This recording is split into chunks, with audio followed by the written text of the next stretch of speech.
주님 행하신 성찬식을 올바로 이해하기 위해서 가장 핵심은 왜 성찬 예식 때 떡을 먼저 하고 잔을 나중에 했냐 하는 것입니다.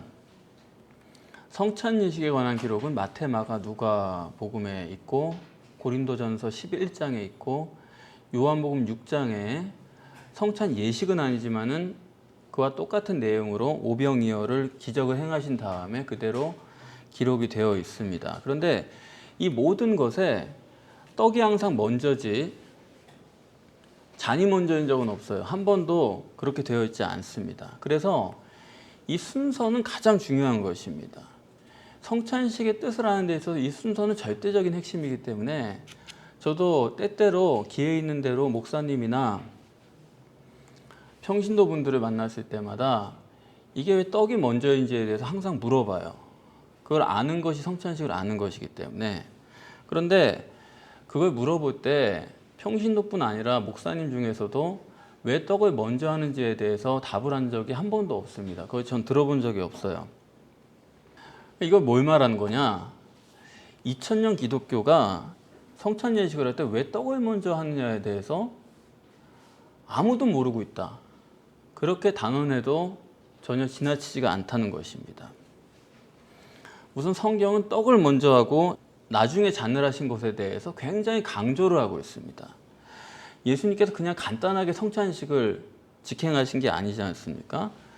왜 떡이 먼저고 잔이 나중인지 알 수밖에 없도록 그렇게 하신 거예요. 그래서 베다니에서 먼저 식사를 하신 다음에 석식을 하시고 거기서 그냥 저녁을 끝내실 수도 있는데 굳이 예루살렘 성에 오셔서 유월절 식사를 다시 하신 것입니다.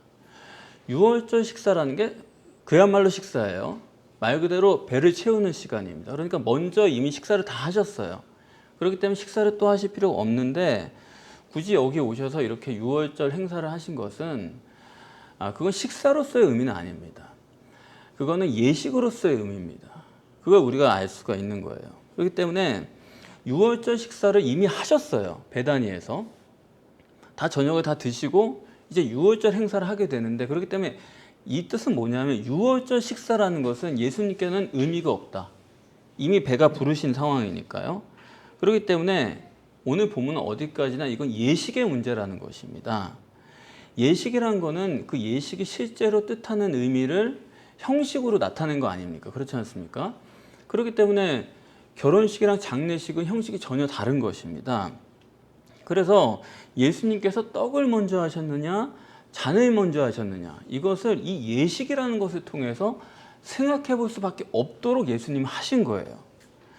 지금 이것을 우리는 다 성찬식으로 이미 다 알고 있습니다만은 제자들이 이걸 받을 때는 이건 유월절 식사로만 알았지 성찬식이라고는 생각도 안 한 것입니다. 그런데 처음에는 유월절 행사처럼 시작을 하신 거예요. 그럼 유월절 행사라는 거는 반드시 잔이 먼저고 그 다음에 떡이 나중인 것인데 예수님께서는 떡이 먼저인 걸로 시작을 하셨기 때문에 제자들이 거기서 생각이 확 달라진 것입니다. 그러니까 이거는 유월절 식사가 아니라는 것을 분명히 하신 거예요. 이것은 유월절과 상관없이 바꾼 별도의 성찬 예식이다 하는 그런 말씀입니다. 그리고 유월절이란 건 원래는 아시는 대로 먼저 인방과 설주에 피를 바르는 거였지 않습니까? 그런 다음에 그 집안에서 양고기를 먹고 무교병을 먹어야 돼요. 그래서 반드시 인방과 설주에 피를 바르는 것이 우선 아닙니까? 그런데 이렇게 다 제자들 생각에 유월절이라 생각하고 식사를 시작했는데 예수님께서는 피를 하지 않으시고 잔을 하지 않으시고 떡을 먼저 하신 거예요. 그러면 예수님께서 다 아는 이런 유대인의 전통 이런 행사를 이렇게 바꾸신 것은 의도가 누가 봐도 명백한 겁니다. 그건 뭐냐면 순서가 절대로 중요하다는 얘기죠. 반드시 떡을 먼저 해야 된다 이겁니다. 이 첫 번째 중요성, 이 점은 하나님께서 구약에서부터 상당히 준비를 해오신 겁니다. 장자의 중요성, 그 많은 자식 중에서 장자를 죽이는 거 아닙니까? 초태생을 죽이는 데서부터 시작을 하신 거예요. 그러니까 첫 번째 피인데 이 첫 번째 순서를 바꾸셨다는 거, 이 자체가 예수님께서는 아주 제자들 입장에서 파격적으로 이거 아주 굉장한 강조로 시작을 하신 거예요. 예수님께서 성찬 예식을 어떤 의미로 행하셨냐, 그거는 너무나 쉬운 얘기죠. 왜냐하면 유월절을 바꿔놓으신 거잖아요. 유월절이란 건 구약에 나타난 구원론의 아주 최고입니다. 그 구원론을 바꿔놓으신 거예요. 그렇기 때문에 성찬 예식도 마찬가지로 구원론의 의미로 하셨다는 것을 우리가 쉽게 알 수 있는 것입니다.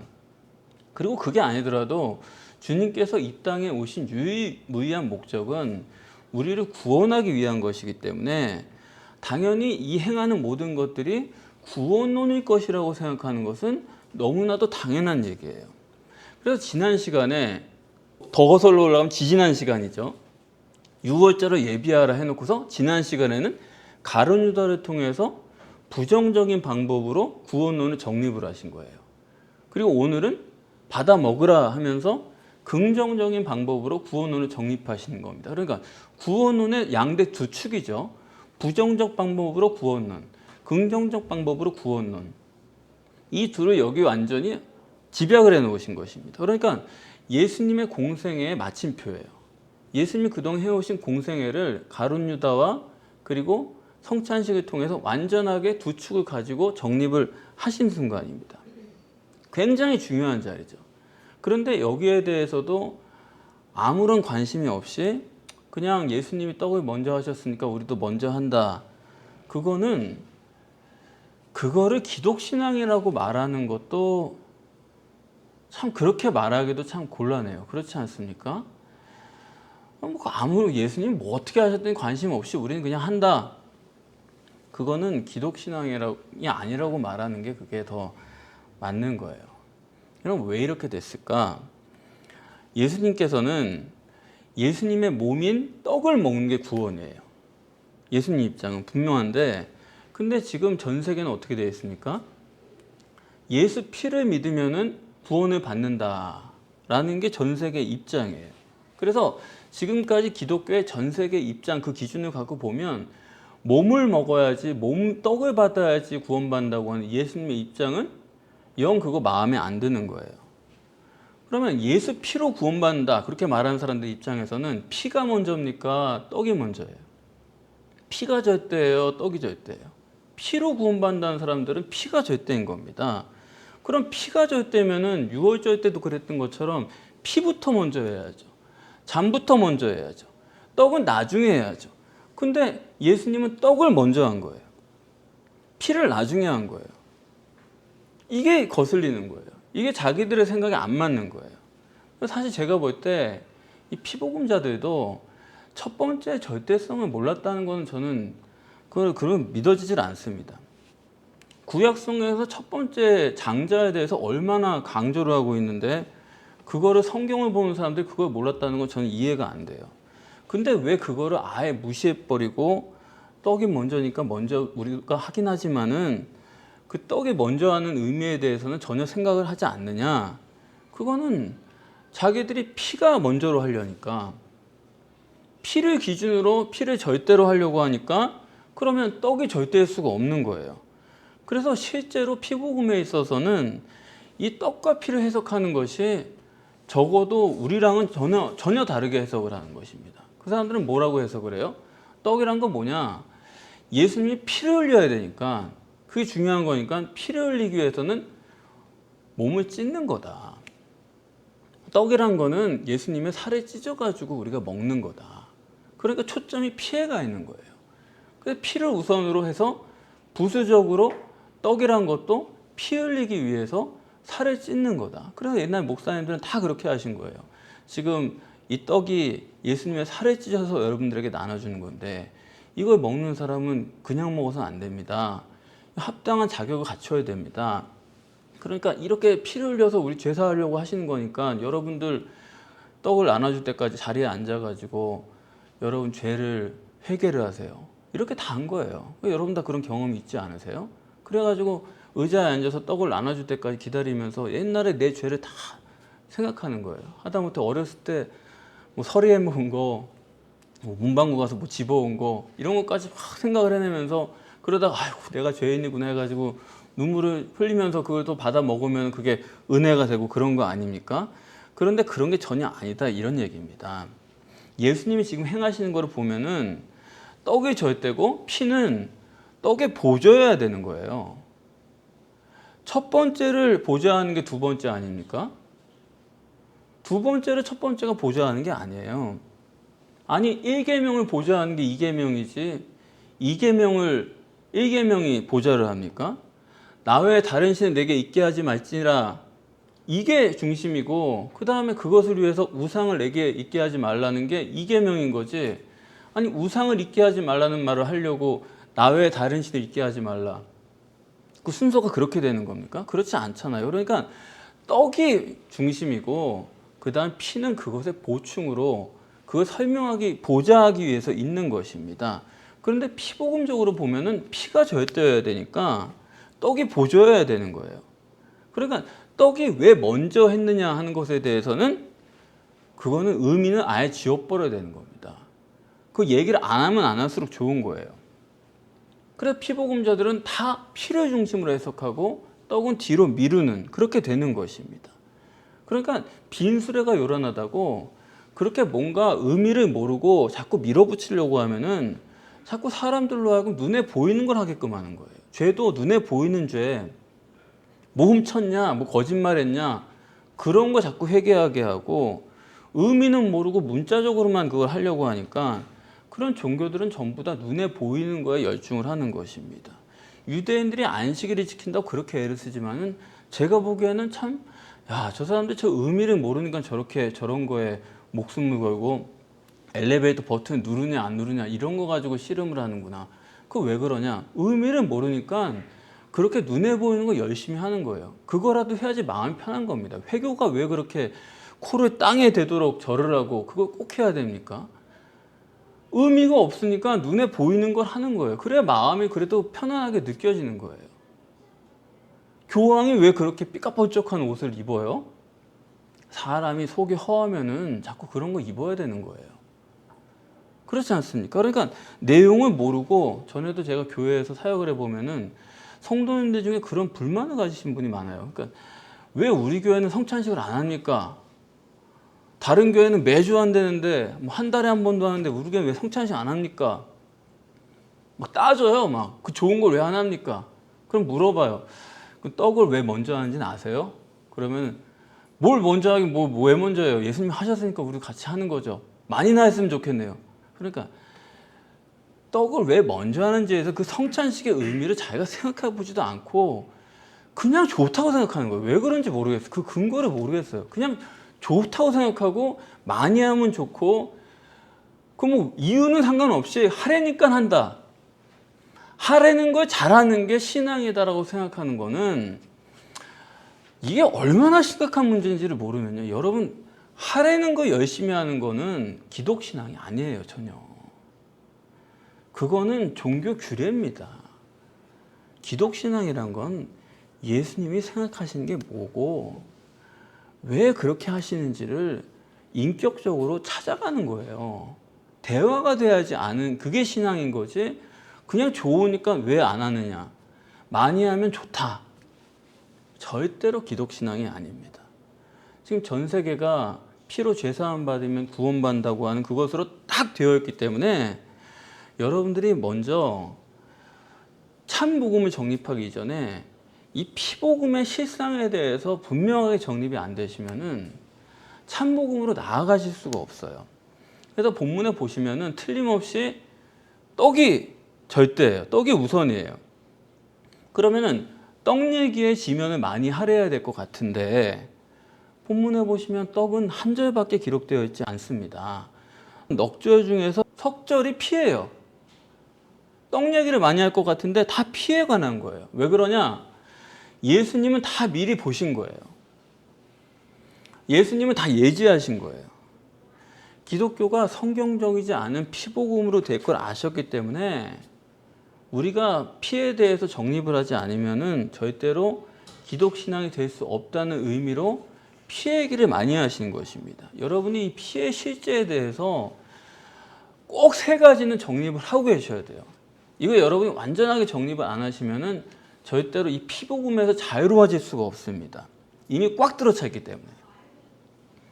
우선 첫째는 여러분들이 유월절 양의 의미를 아셔야 됩니다.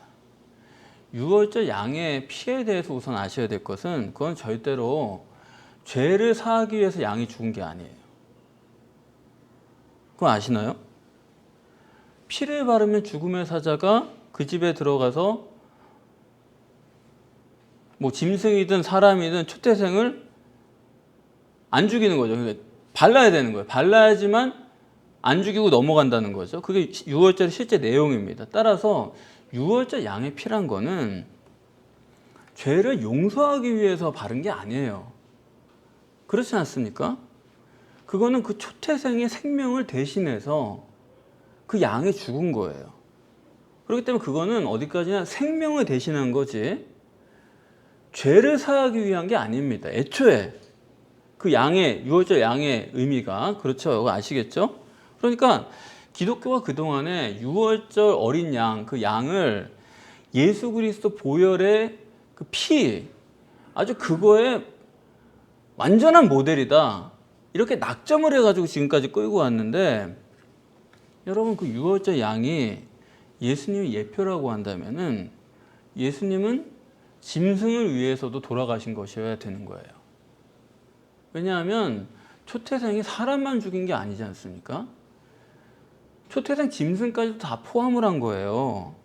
그러니까 두 가지 점에서 유월절을 전혀 잘못 해석을 하는 것입니다. 하나는 유월절 피는 죄사함을 위한 피가 아니고 생명을 대신한 거예요. 생명을 위한 죽음이었다는 것이고 두 번째는 짐승까지 대속한 거예요. 그렇기 때문에 그거는 어디까지나 생명을 대속한 거지 절대로 죄의 문제랑은 상관할 수가 없는 그런 얘기예요. 근데 그걸 마치 피로 죄사함을 한 것처럼 그렇게 끌어왔다 이겁니다. 더군다나 그것은 죄의 문제하고는 어느 정도로 상관이 없느냐. 하나님께서 10가지 재앙을 내리시면서 하나님에 대한 유일신 신앙이 없는 이스라엘로 하여금 하나님을 믿도록 하신 거예요. 그러니까 아무리 이스라엘 사람이라고 하더라도 그 사람들이 430년간 애굽에 노예 살면서 유일신 신앙이 다 사라진 사람들입니다. 그냥 구전으로만 옛날에 그런 신이 있었대 정도로만 가지고 있는 사람들이에요. 그런데 그런 사람들을 앞에 놓고서 피를 바르면 죽음의 사자가 넘어가겠다. 그거 해봐라. 아무도 안 믿어요, 그거는. 그래서 그거 뭐야? 그거 쓸데없는 소리야, 무슨. 그런 걸 해가지고 뭐가 돼, 되기는. 그런 게 어딨어? 그러면은, 그러고 안 바르면은 그 집에는 죽음의 사자가 들어갈 수밖에 없는 거고, 장자가 죽어요, 안 죽어요? 그렇기 때문에 이것은 보이지 않는 하나님이요, 하나님의 말씀을 믿게 하도록 하기 위한 것이지, 그 양의 피를 가지고선 죄사함을 하고 그런 용도가 애초에 아닙니다. 이해가 되세요? 애초에 죄사함의 용도가 아닌데 자꾸 죄사함이라고 지금 우기는 거예요. 두 번째로는 예수 그리스도의 피가, 그 흘린 피가 죄를 대신해서 흘린 거라고 볼 수 있는 구절은 성경에 딱 하나가 있어요. 오늘 본문과 약간 비슷한데 마태복음 26장 28절 그 한 말씀 뿐입니다. 성경 전체에서 그거 하나예요. 다른 데는 없습니다. 뭐라고 말씀하셨냐면 내가 많은 사람들의 죄를 사하기 위하여 흘리는 피, 곧 언약의 피, 그렇게 말씀을 하셨어요. 그러니까 예수 피가 사람들의 죄를 사하는 것으로 말하는 구절이 요거 하나인데, 그러면 오늘 본문도 마찬가지입니다만은 예수님께서는 모든 사람을 위해서 피를 흘린다라고 말씀하신 건 일단 아니에요. 많은 사람을 위한다고 하셨지 모든 사람이 아니라고요. 근데 피복음에서 말하는 예수 그리스도의 그 피라는 거는 모든 사람을 위한 겁니다. 시대와 공간과 대상을 초월해서 죄의 모든 종류를 다 초월해서 모든 죄, 모든 사람, 모든 시대 사람들을 위한 피예요. 근데 예수님은 한 번도 전 인류를 위해서 내가 피를 흘린다거나 모든 사람을 위해서 내가 한다거나 그런 얘기를 하신 적이 없습니다. 그러니까 일단 피복음에서 말하는 그 모든 사람을 위한 보혈의 그 절대적인 능력 이런 건 없는 것이고, 또 하나는 죄를 위해서 흘린 피라고 말할 때도 이거를 물론 대속이라고 볼 수 있어요. 대속. 죄를 위해서 흘린 피라는 건 대속이라는 면은 있습니다. 대속이라는 건 뭐냐면 구원과는 다른 거예요. 여러분 누구 곤경에 처한 사람 여러분 누구 도와줬어요. 빚을 갚아줬어요. 대속한 거예요. 그 사람 여러분 건져준 거예요. 근데 그 사람은 여러분 집에 데려가가지고 가족으로 삽니까? 그런 문제는 아니잖아요. 여러분이 선행으로 누굴 구원하지만 그건 대속이죠. 그 사람 건졌지만은 그 사람이 내 가족이 되는 건 다른 문제잖아요. 대속과 구원은 그런 차이가 있는 거예요. 근데 그 대속이라고 할지라도 그것은 어디까지나 피의 능력 때문은 아니에요. 왜냐하면 나의 흘리는 피 곧 언약의 피라고 말씀했기 때문에. 그건 언약 때문에 있는 거지 피 자체가 무슨 능력이 있어가지고 예수의 피니까 그게 되고 이런 게 아니다 이겁니다. 그러니까 많은 사람을 위해서 흘리는 바 나의 피 곧 언약의 피라는 것은 초점이 약속에 있는 거지 피의 능력에 있는 게 아니다 이 얘기예요. 그래서 예레미야서 31장 34절에 하나님께서 이렇게 말씀했습니다. 모든 사람의 죄를 내가 기억지 않겠다. 죄는 기억지 않아버리면 되는 거예요. 전능자는. 그걸 무슨 피를 해가지고 그거 가지고 뭐 피로 만족이 돼가지고 내가 분노를 삭혀가지고 그거를 그런 식으로 해석하는 거는 전혀 하나님의 입장과 달라요. 하나님은 여러분의 죄를 그냥 기억 안 해버리면 되는 거예요. 그러니까 여러분의 죄 문제라는 거는 피의 문제가 아니고 하나님이 내가 이 사람 죄를 해결해 주겠다. 이 사람 죄를 넘어가겠다. 그냥 마음 먹으면 그건 거기서 끝나는 것입니다. 그러니까 이건 어디까지나 하나님의 약속이다 이거예요. 그래서 피 자체가 능력이 있거나 아니 그게 꼭 하나님의 피여야 된다면 아니 구약시대에 양의 피 바치면서 죄사함 받을 때는 그때는 그 양의 피도 그런 그것도 거룩한 피고 그것도 하나님의 피여야 된다는 거예요.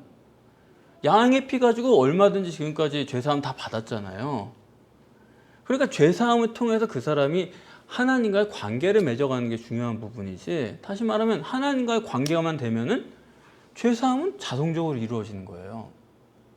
나랑 사이가 좋은 사람인데 무슨 그 사람이 어떻게 하든지 그게 무슨 상관이 있어요.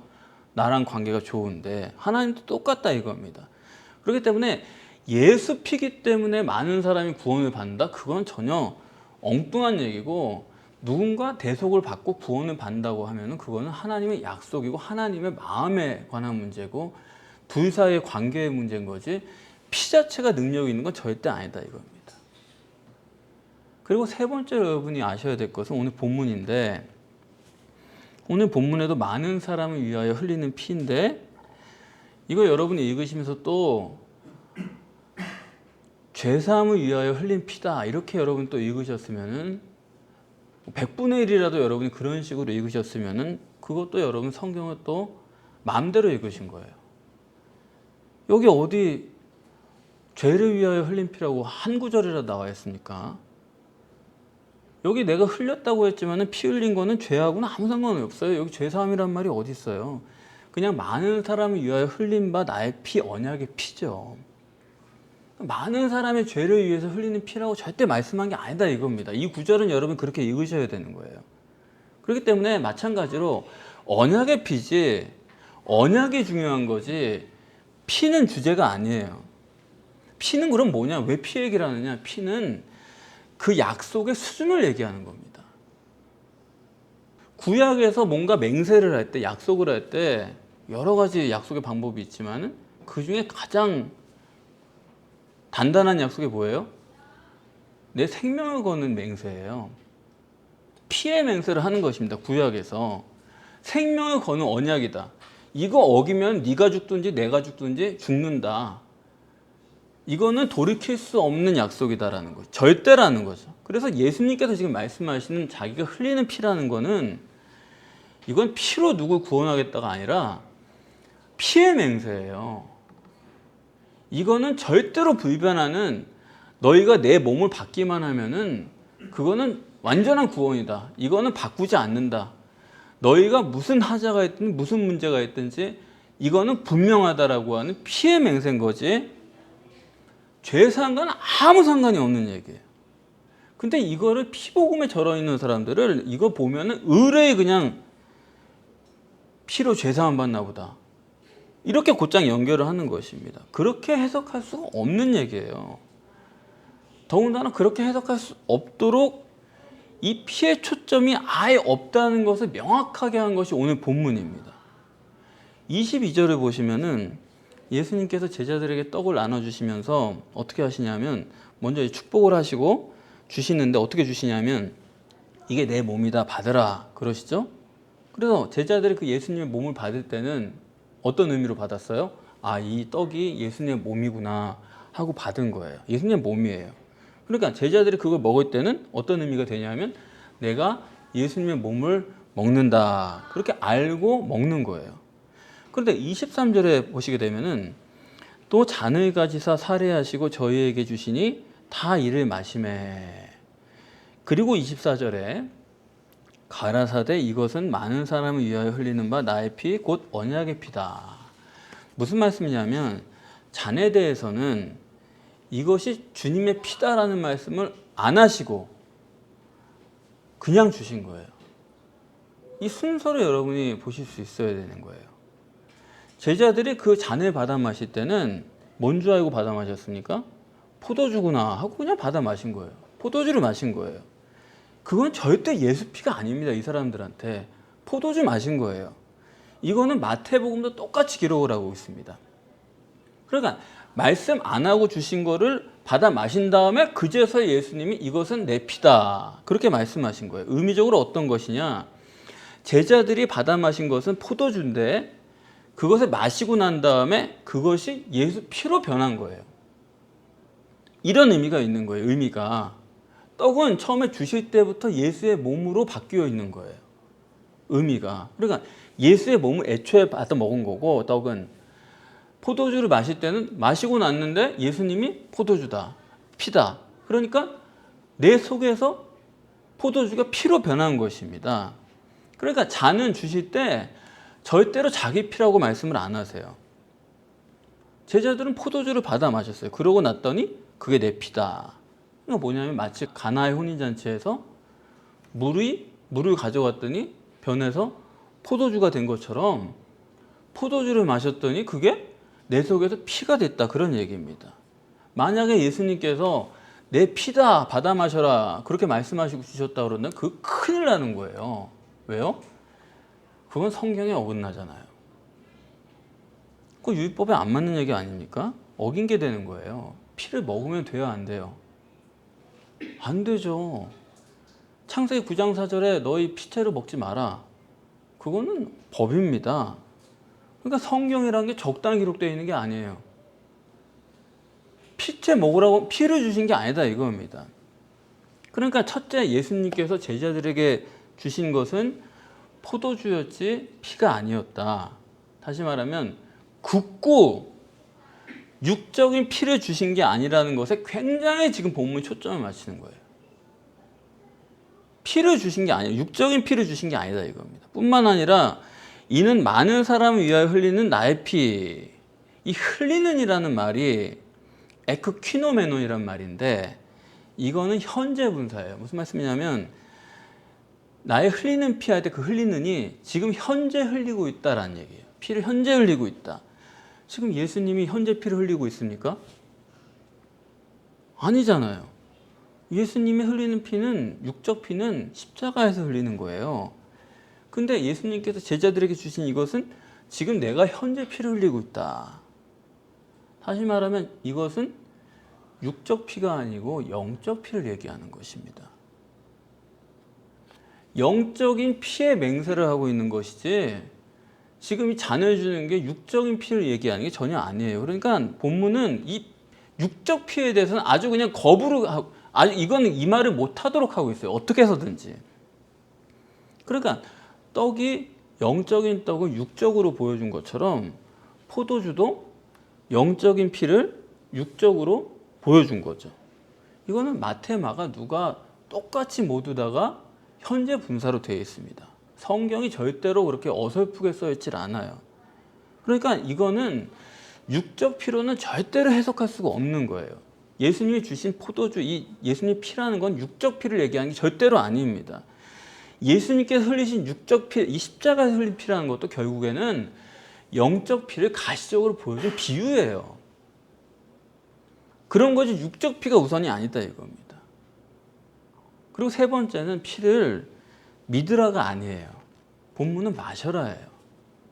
자꾸 피복음자들이 예수 피를 믿으라, 그럼 구원받는다 이런 식으로 생각을 하는데 그러고서는 먹는 거 얘기할 땐 떡에만 초점을 두는 거예요. 왜냐하면 피는 믿어야 되니까. 피는 믿어야 되는 거고 떡은 먹어야 되는 거고 이런 식으로 합니다. 그래서 피복음자들은 잔도 마시지만은 그건 믿어야 되니까 그 의미를 정확하게 해석을 안 하는 거예요. 그러나 여러분 이 점을 아셔야 됩니다. 지금 예수님께서 언약의 피라고 말씀하면서 마시라는 것이 육적 피가 아니라 영적 피잖아요. 이것은 예레미야 31장 31절로 34절의 말씀의 언약의 성취예요. 거기서 하나님께서 이렇게 말씀합니다. 내가 나의 법을 그들의 속에 두고 그 마음에 기록하겠다. 그렇게 말씀을 하죠. 그래서 이 피란 거는 지금 언약에 초점이 있는 거잖아요. 언약이요, 말씀이요, 법이라는 거는 내가 먹으면 내 안에 실제로 있어요, 없어요? 언약을 내가 먹으면 내 안에 실제로 있는 거예요. 마음속에 기록이 되는 것입니다. 다시 말씀드리면은 영적으로 이 피를 마신다는 거는 영적으로 하나님의 말씀이, 하나님의 맹세가, 하나님의 약속이 내 속에 내주하고 있다는 걸 뜻하는 거예요. 그런 거지 뭐 성서에서 해석할 수 있는 최대가 그겁니다. 하나님의 피의 맹세 약속을 내가 받아 먹었더니 그게 내 몸에서 흐르고 있다. 이게 실제가 됐다. 하나님의 약속이 실제가 됐다. 내 몸의 일부가 됐다. 그게 성경에서 해석할 수 있는 최대치지 그 피를 가지고 죄를 사하는 거다. 이런 식으로 해석하는 거는 이거 도저히 이성적으로 받아들일 수가 없는 얘기예요. 더군다나 25절은 이래요. 예수님께서 내가 포도나무에서 난 것은 드시지 않겠다는 거예요. 그러고선 또 나중에 하나님 나라에서 새 것으로 마시겠다 그러세요. 그러면 마신다고 한 것으로 보면 분명히 그 앞에서 포도나무에서 났다고 한 것도 그것도 분명히 포도주죠. 새 것으로 마시겠다고 했잖아요. 하나님 나라에서. 근데 이 땅에서는 포도나무에서 난 것은 안 먹겠다는 거예요. 그럼 나중에 포도주를 마신다고 했으니까 지금 이 땅에서 포도나무에서 난 것도 당연히 포도주인데 이건 분명한 건데 예수님은 포도주라고 안 하시고 꼭 포도나무에서 난 것이라고 말했다는 거예요. 왜 그랬을까요? 이거를 육적 피로 해석할 만한 근거를 아무것도 없도록 해놓으신 거예요. 이것도 마태, 마가, 누가 다 공통입니다. 그러니까 도대체 성경 어디에서 예수의 육적 피를 믿으면은 죄사함 받아서 구원받는다고 그렇게 볼 수 있는 구절이 어디 없다 이거예요. 저는 없다고 생각을 하고 한 구절이라도 찾아오라 이 말입니다. 그러니까 여기서 여러분들이 이렇게 피를 영적 피로 정립을 하셨으면은 앞으로 서신서를 읽으셔도 그것도 영적 피로 해석을 하셔야 돼요. 앞으로는 서신서에 이거 다 피 얘기 나오는데 그거 아니냐? 아니요. 서신서도 다 영적 피로 해석을 하면은 아무 문제 없이 다 해석이 되는 것입니다. 이걸 절대로 육적 피로 해석을 할 수 없도록 포도주까지도 포도나무에서 난 걸로 바꿔서 말씀하신 정도 아닙니까? 예수님은 다 알고 계신 거예요. 그래서 성찬식의 주제는 몸입니다. 몸을 먹는 거예요. 그것이 구원이에요. 그리고 그것에 대한 보조가 뭐예요? 언약의 피를 마시는 거예요. 몸을 먹는 것이 구원이고 바로 그것을 피로 맹세했다라고 하는 것이 피의 역할인 거지 구원은 몸이지 절대로 피를 가지고 죄사한다거나 그런 얘기를 하려는 것이 절대로 아니다. 어디까지나 구원의 완전한 방법인 몸을 먹는 것을 보충적으로 설명하기 위해서 있는 것이 피다 하는 것입니다. 그런데 이제 본문에서 가장 해석이 어려운 것은 이런 거죠. 주님이 잔을 가지고 사례를 하신 거예요. 잔을 들고 감사하다 그렇게 하셨다는 것입니다. 그래서 눈여겨볼 것은 뭐냐면 여러분들이 잔을 감사하신 거지 포도주를 감사하신 게 아니에요. 떡을 뗄 때는 떡을 축복하시지 떡그릇을 축복하신 거 아니잖아요. 그렇죠? 떡그릇을 축복하시지 않았잖아요. 떡을 축복하셨죠. 근데 여기서는 포도주를 감사하신 게 아니고 포도주 잔을 감사하셨다는 거예요. 잔을. 그러면은 포도주 잔에서 주체가 뭡니까? 포도주가 중요한 거예요? 포도주 잔이 중요한 거예요? 누가 잔 가지고 감사를 하는 사람이 어디 있어요, 세상에? 잔만 들어서 건배하는 사람이 어디 있어요? 근데 예수님 그렇게 하셨다는 겁니다. 무슨 얘기입니까? 포도주가 주체고 포도주 잔은 그거는 포도주를 담고 있는 그릇일 뿐이에요. 그럼 뭐냐? 주님은 잔만 감사하신 거지 포도주는 감사하지 않은 거예요. 이것도 아까처럼 피로 오해될 만한 것이 전혀 없도록 하신 건데 그것만 있는 건 아니에요. 뭐냐면 지금 잔 속에 포도주가 있습니다. 그런데 그 포도주가 뭐라고요? 예수님의 영적인 피죠. 육적인 피가 아니라 영적인 피가 거기 들어있는 거예요. 그러니까 그 포도주는 뭘 말하? 영을 말하는 거예요. 그럼 잔은 뭡니까? 영을 담고 있는 겉사람 예수죠. 그럼 예수님은 왜 겉사람 예수를 감사하느냐? 이런 거죠. 떡은 영은 영적인 축복이에요. 영적인 축복, 천국, 구원은 아까 축복하셨고 이거는 완전하다, 최고다 이렇게 하신 거고 이 육적인 몸에 대해서는 감사하신 거예요. 뭐예요? 성찬식을 정립하기까지 이제 십자가 지고 돌아가시게 돼요. 오늘까지 공생애가 끝나는 겁니다. 완전하게 정립을 하신 거예요. 여기까지 내가 살아있을 수 있도록 하나님이 도와주신 거죠. 그 전에 죽었으면 어떻게 돼요? 아무것도 안 되는 거죠. 그런데 죽지 않고 살아서 오늘 성찬식까지 완전한 구원론을 정립할 수 있게 해주신 것을 감사합니다. 드디어 내가 이 소명을 다했습니다. 그런 하나님 앞에 감사한 거죠. 그러니까 주님은 육신이란 건 잔일 뿐이고 포도주가 주님의 피요 영적 피라는 거예요. 생명이란 것은 영에 있는 것이 육신에 있는 건 아니지 않습니까? 그러니까 잔이라는 건 뭐예요? 그건 물질이고 그건 흙이고 그거는 생명도 없고 아무것도 아니죠. 그런데 예수님은 그것을 감사하셨다는 거예요. 왜냐하면 그 육신 있는 동안에 구원의 사역을 하실 수 있었기 때문에. 그러면서 25절에 주님은 이 땅에서는 포도나무에서 난 것을 다시는 안 드시겠다는 겁니다. 하나님 나라에서 마시겠다는 겁니다. 그러니까 우리가 육신을 입고 이 땅에 난 이유는 결코 이 땅에서 포도를 먹기 위한 게 아니에요. 우리가 육신을 입고 이 땅에 사는 이유는 하늘나라에서 포도주를 마시기 위함입니다. 그래서 결코 이 땅에서 포도를 먹는 그런 유토피아를 위해서 예수님이 오신 게 아니에요. 예수님이 이 땅에서 먹지 않겠다는 겁니다. 주님이 우리더러 먹으라고 말씀하시는 것은 천국 구원을 위한 거예요. 그것을 위해서 주님의 몸을 받으라는 것이지 이 땅의 구원을 위해서 주님의 몸을 받으라는 것이 아닙니다.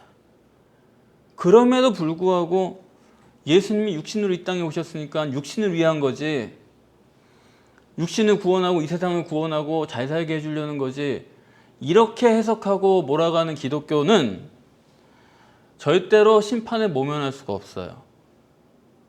왜냐하면 주님께서 육적인 목숨을 걸고 피로 맹세하신 부분이기 때문에 이렇게 주님은 여기서 포도주를 안 마시겠다고 하시는데도 불구하고 여기서 마셔야 된다라고 사람들이 이끌어가는 종교는 절대로 심판을 모면할 수가 없는 것입니다.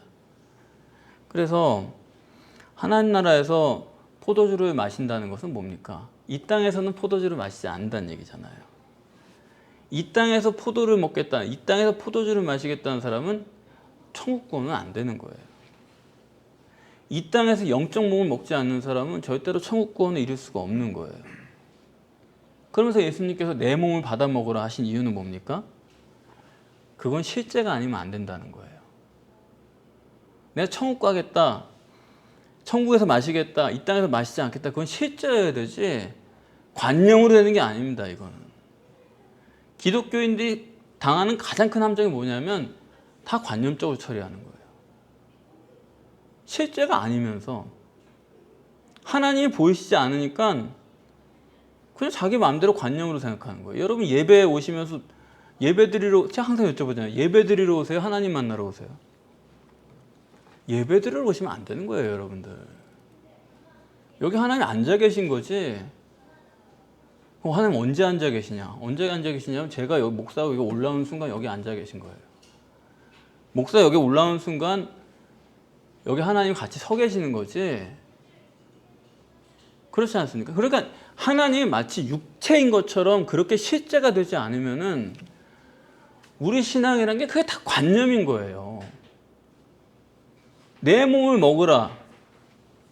육체처럼 실제가 되는 신앙이 아니고서는 천국을 얻을 수가 없다라는 것입니다. 그럼 어떻게 하는 게 실제일까요? 저는 솔로몬을 보면 참 놀라요. 와, 어떻게 저 사람은 저렇게 지혜롭고 저런 걸 알지? 놀랍니다. 그리고 하나님께서 어떻게 저 사람에게 저런 걸 다 누리게 하셨지? 아주 보면 놀라요. 전도서를 쓰고 사람이 무슨 잠언을 쓰고 아가서를 쓰고, 야, 대단하다. 성경을 썼잖아요. 대단하다. 어떻게 저러냐.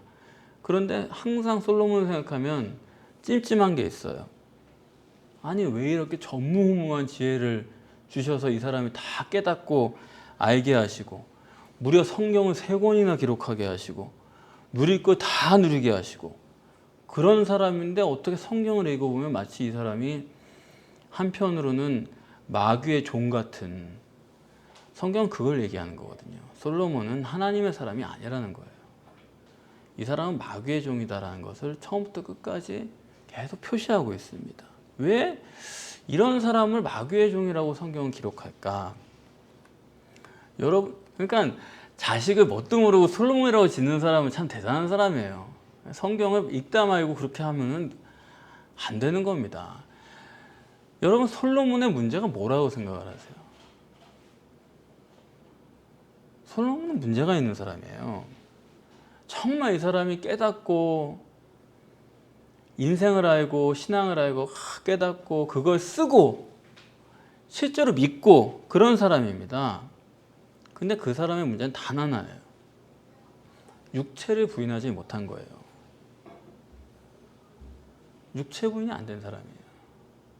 다 아는데. 부인이 몇백 명이고 빈장이 몇백 명이고 그래요. 여자를 1000명을 데리고 살았습니다. 그거 하나만으로 보여주는 게 뭡니까? 이 사람은 육체 부인을 안 하는 사람이에요. 저나 여러분처럼 복음을 알고 복음을 깨닫고 구원을 아는 사람이라고요. 근데 육체 부인이 안 된 사람이에요. 단 하나입니다. 육신을 부인하지 못하니까 마귀의 종인 거예요. 그러니까 이 땅에서 자기 육신을 부인하지 못하는 사람은, 십자가에 자기 정과 욕심을 못 박지 못하는 사람은 절대로 천국 구원을 이룰 수가 없는 것입니다. 여러분, 성경 읽으시고 교회 생활 열심히 하시고 그거 중요합니다. 그러나 솔로몬이 되셔서는 절대로 안 되는 거예요. 육신과 세상을 부인하시고 주님의 몸을 실제로 먹는 여러분이 되시고, 그래서 주님과 함께 육신과 세상을 대하여 승리하시고, 그리고 실제로 천국에 들어가셔서 영광과 기쁨의 잔을 마시는 우리 모두가 되기를 축복합니다.